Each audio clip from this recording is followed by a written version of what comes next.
बापू मला आत्ताच्या आता माझ्या आईकडे सोडून या.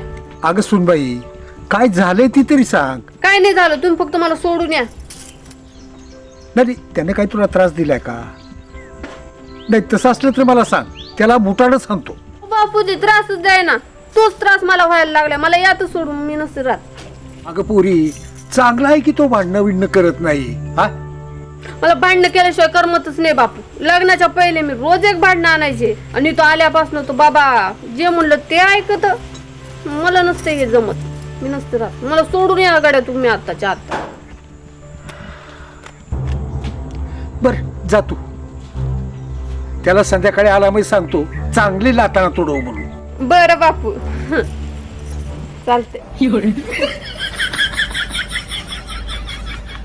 लोक त्रास देतोय म्हणते तर ही मती मला त्रास देत नाही.